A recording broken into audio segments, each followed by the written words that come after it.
భారతదేశంలోని పురాతన జ్ఞాన కథలలో ఒక ఆసక్తికరమైన కథను మీకు వినిపిస్తాను. ఈ కథ అక్బర్ బీర్బల్ కథల సమాహారంలో ఒక భాగం. ఇది మనకు తెలివితేటలు, వినూత్నమైన ఆలోచనల గురించి చెబుతుంది. ఆగ్రాలోని ఒక గోశాలలో జరిగిన ఒక ఆసక్తికరమైన సంఘటనతో మనం ప్రారంభిస్తాము. మన కథ ప్రారంభమవుతుంది. వింత ప్రశ్నలు.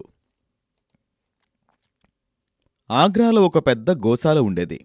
దానిని చిత్తరంగదాస్ అనే వ్యక్తి చూసుకుంటూ ఉండేవాడు.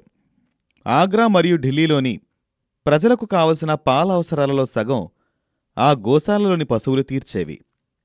ఒకరోజు చిత్తరంగదాస్ వాళ్ల నాన్న చనిపోతే అతడి 10 రోజుల కార్యక్రమానికి అక్బర్ని ఆహ్వానించాడు. అక్బర్ అక్కడికి వెళ్ళాడు.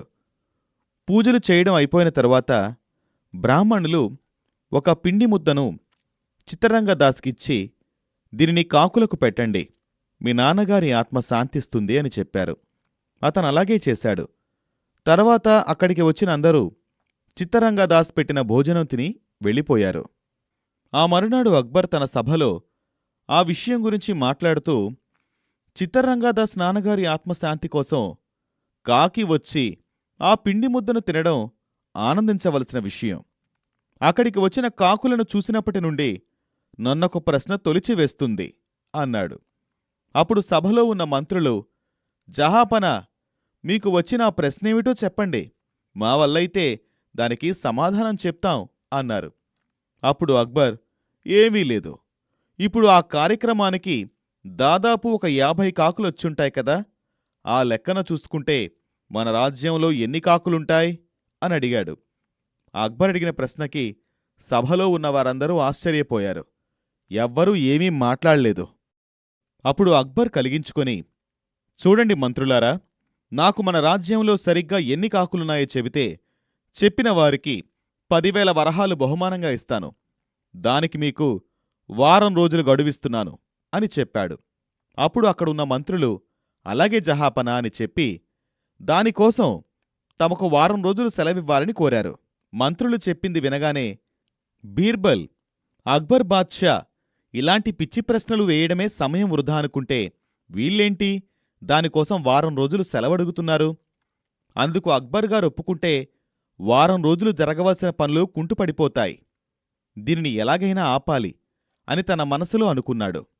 మెల్లిగా తను కూర్చున్న కుర్చీలోంచి లేచి, హుజూర్, ఆ పనికి వారం రోజులు దండగా, నేను ఆ పనిని 2 రోజుల్లో చేస్తాను, పైగా నాకు సెలవు కూడా అవసరం లేదు, సాయంత్రం సమయంలో కాకులను లెక్కిస్తాను అని చెప్పాడు. అది విన్న అక్బర్ బీర్బల్ చెప్పిందానికి ఒప్పుకున్నాడు.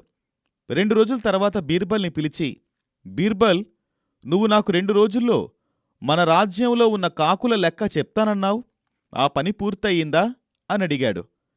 అక్బర్ అడిగింది విన్న బీర్బల్ తనలో తాను, 2 రోజులు సమయం అడిగితే మీకు ఆ ప్రశ్న వృధా ప్రశ్న అని తెలుస్తుందనుకున్నాను, కాని అలా జరగలేదు అనుకొని, ఆ పని పూర్తయింది ప్రభూ అని అక్బర్తో అన్నాడు. అప్పుడు అక్బర్ తన కుతూహలాన్ని ఆపుకోలేక, మన రాజ్యంలో ఎన్ని కాకులు ఉన్నాయి బీర్బల్ అన్నాడు. దానికి బీర్బల్, జహాపనా, మన రాజ్యంలో 95,651 కాకులున్నాయి అని చెప్పాడు. ఆ లెక్క విని ఒక మంత్రి లేచి, జహాపనా, బీర్బల్ అబద్ధం చెప్తున్నాడు, నేను గత 2 రోజులుగా ఆయన్ని గమనిస్తున్నాను, అతను సభా సమయం అయిపోయిన తర్వాత ఇంటికి వెళ్ళాడు, కాని కాకులను లెక్కించలేదు అని చెప్పాడు. అది విన్న అక్బర్, బీర్బల్, అతను చెప్తున్నది నిజమేనా అని అడిగాడు. అప్పుడు బీర్బల్, లేదు జహాపనా, నేను లెక్కించే చెప్తున్నాను, కావాలంటే ఒక భటుణ్ణి పెట్టి లెక్క సరిచూసుకోండి అన్నాడు.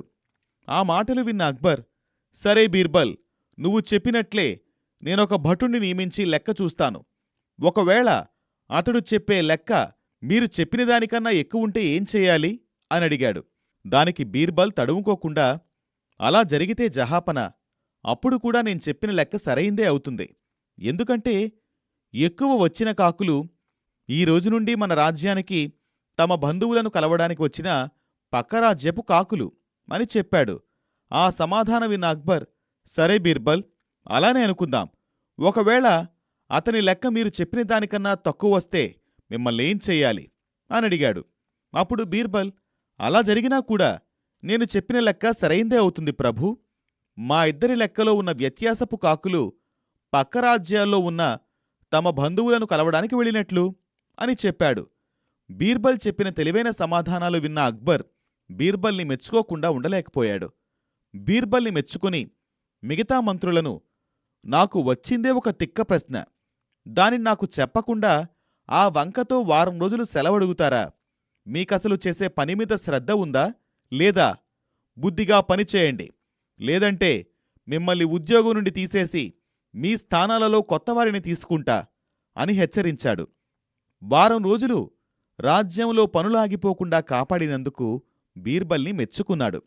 కాని కాకుల లెక్క చెప్పినందుకు అతనిస్తానన్న 10,000 వరహాలు మాత్రం ఇవ్వలేదు. చూస్తూ ఉండగానే నెల రోజులు గడిచిపోయాయి. కాని అక్బర్ తను చెప్పినట్లు ఆ బహుమతి మాత్రం ఇవ్వలేదు. బీర్బల్ తనకు రాజు ఆ బహుమతి ఎప్పుడిస్తాడో, ఇస్తే ఆ డబ్బుతో తన కూతురు మృణాలినికి మంచి బంగారు ఆభరణాలు చేయిద్దామని చూస్తున్నాడు. ఇంకొన్ని రోజులు గడిచాయి. కాని అక్బర్ ఎలాంటి బహుమతి ఇవ్వలేదు.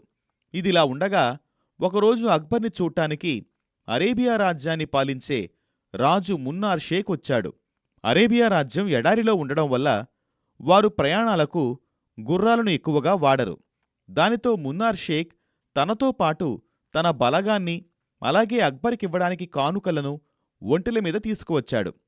తన రాజ్యానికొచ్చిన మున్నార్ షేక్ మరియు అతని బలగాన్ని సాదరంగా ఆహ్వానించి అతనిచ్చిన బహుమతులను తీసుకొని వారికి మంచి విడిది ఏర్పాటు చేశాడు. తర్వాత వారు వచ్చిన పని తెలుసుకొని తిరిగి వాళ్లకు కానుకలిచ్చి పంపించేశాడు. అరేబియా రాజు వెళ్లిన 2 రోజుల తర్వాత అక్బర్ బీర్బల్ని పిలిచి, బీర్బల్, నాకు షేక్ తెచ్చిన ఒంటెలను చూసినప్పటి నుండి ఒక సందేహం ఉంది. అదేంటంటే, ఎందుకని ఒంటె మెడ మిగతా జంతువుల మెడలా మామూలుగా ఉండక అలా వంకర తిరిగుంది అన్నాడు. ఆ ప్రశ్న విన్న బీర్బల్ తన రాజుకొచ్చిన సందేహానికి నవ్వొచ్చినప్పటికీ దాన్నాపుకొని, మహారాజా, అది చాలా సులభం.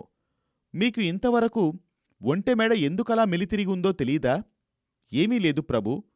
పూర్వం ఒంటె ఒకసారి అది అడిగిన ప్రశ్నకు లెక్క సరిగ్గా చెప్పిన తన మిత్రుడు గుర్రానికి బహుమతిస్తాన్ని మాటిచ్చింది. కాని ఎన్ని రోజులు గడిచినా ఒంటె తన స్నేహితుడికిచ్చిన మాటని నెరవేర్చలేదు. అందుకే దాని మెడ అలా వంకరగా ఉంది అని చెప్పాడు. ఆ సమాధానం విన్న అక్బర్, బీర్బల్, మీరు హాస్యం కోసం ఇలా చెప్తున్నారు కదా అని అడిగాడు. అప్పుడు బీర్బల్, లేదు మహారాజా, నేనేదో ఒక పుస్తకంలో చదివాను. ఒంటెలకే కాదు, మనుషులకు కూడా మాట ఇచ్చి దాని నెరవేర్చకపోతే మెడ అలాగే వంకర తిరుగుతోందంట అని చెప్పాడు. బీర్బల్ చెప్పింది విన్న అక్బర్, ఇందుకే బీర్బల్, మీరంటే నా దగ్గర పనిచేసే ఇతర మంత్రుల కన్నా ఇష్టం ఎక్కువ.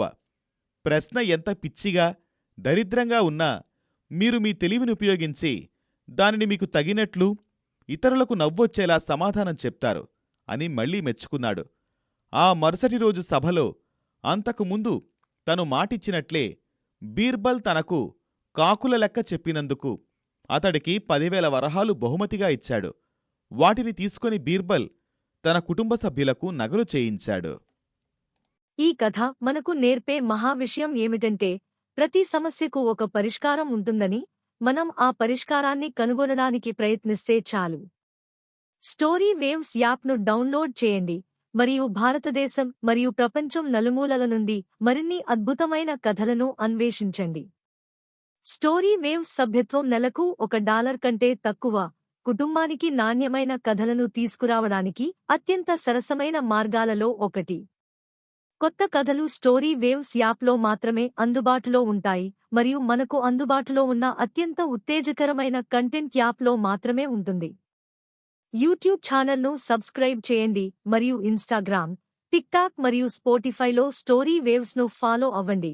వచ్చే కథల గురించి అప్డేట్లను పొందండి. ఈ కథను చూడడానికి మీకు ధన్యవాదాలు.